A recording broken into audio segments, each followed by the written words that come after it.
PM Modi ने नीरज चोपड़ा से phone पर की बात, दूसरा ओलंपिक पदक जीतने पर दी बधाई। प्रधानमंत्री नरेंद्र मोदी ने शुक्रवार को भारतीय भाला फेंक सुपरस्टार नीरज चोपड़ा को चोट से जूझने के बावजूद अपना दूसरा ओलंपिक पदक जीतने करने पर बधाई दी। प्रधानमंत्री ने नीरज के साथ फोन पर बातचीत के दौरान पाकिस्तान के अरशद नदीम के बारे में टिप्पणियों के लिए उनकी मां सरोज देवी की भी सराहना की।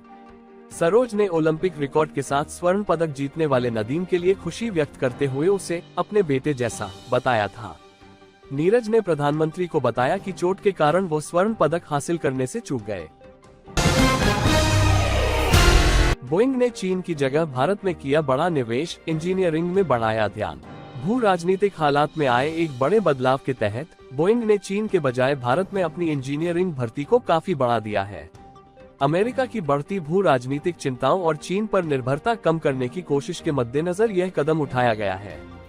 हांगकांग स्थित साउथ चाइना मॉर्निंग पोस्ट की 1 अगस्त की रिपोर्ट के अनुसार बोइंग भारत में चीन की तुलना में करीब 20 गुना अधिक इंजीनियरों की भर्ती कर रहा है।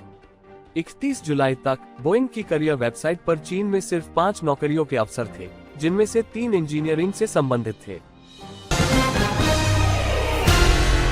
बांग्लादेश में हिंदुओं की चिंता, केंद्र सरकार ने बॉर्डर पर नजर रखने के लिए बनाई समिति।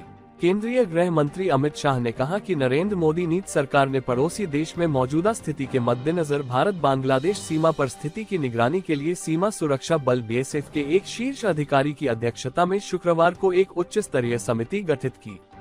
शाह ने कहा कि समिति बांग्लादेश में भारतीय नागरिकों, हिंदुओं और वहां रहने वाले अन्य अल्पसंख्यक समुदायों की सुरक्षा सुनिश्चित करने के लिए वहां के समकक्ष अधिकारियों के संपर्क में रहेगी।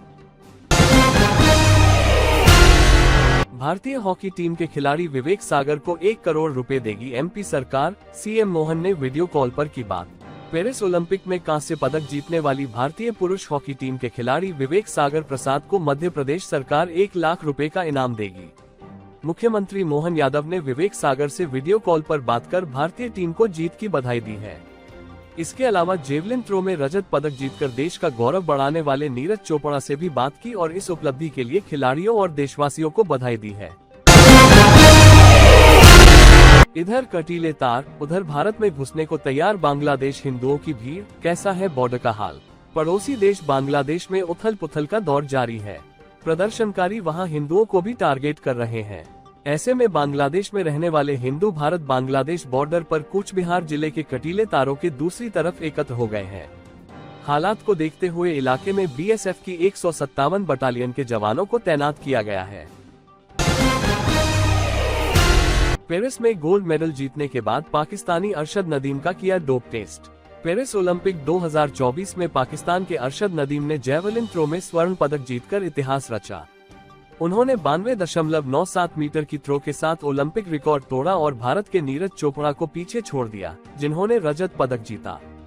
मुकाबले के बाद ओलंपिक नियमों के अनुसार अरशद नदीम, नीरज चोपड़ा और ग्रेनाडा के एंडरसन पीटर्स का डोप टेस्ट स्टेडियम में किया गया। ये प्रक्रिया सभी पदक विजेताओं के लिए अनिवार्य होती है ताकि निष्पक्षता सुनिश्चित की जा सके। हफ्ते की दमदार क्लोजिंग, सेंसेक्स 819 अंक की बढ़त के साथ 79,705 पर बंद। अमेरिकी और एशियाई बाजारों में तेजी के बीच हफ्ते के आखिरी कारोबारी दिन 9 अगस्त को शेयर बाजार में तेजी देखने को मिली।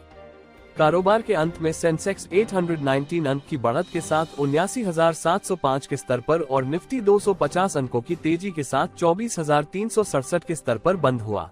कारोबार के दौरान सेंसेक्स 900 अंक से ज्यादा की तेजी के साथ 79,870 के स्तर पर, वहीं निफ्टी में भी 300 अंक की बढ़त रही। एसआईपी के जरिए म्यूचुअल फंड्स में निवेश ऑल टाइम हाई पर, जुलाई में 23,332 करोड़ रुपए हुआ इन्वेस्टमेंट। जुलाई 2024 में सिस्टमेटिक इन्वेस्टमेंट प्लान सीप के जरिए म्यूचुअल फंड्स में निवेश ने नया ऑल टाइम हाई छू लिया है। एमफी डेटा के अनुसार जुलाई महीने में सीप के जरिए म्यूचुअल फंड्स में 23,332 करोड़ रुपए का निवेश हुआ, जो जून में 21,262 करोड़ रुपए था। इसी महीने में एसआईपी निवेश में 2,070 करोड़ रुपए की वृद्धि देखी गई है।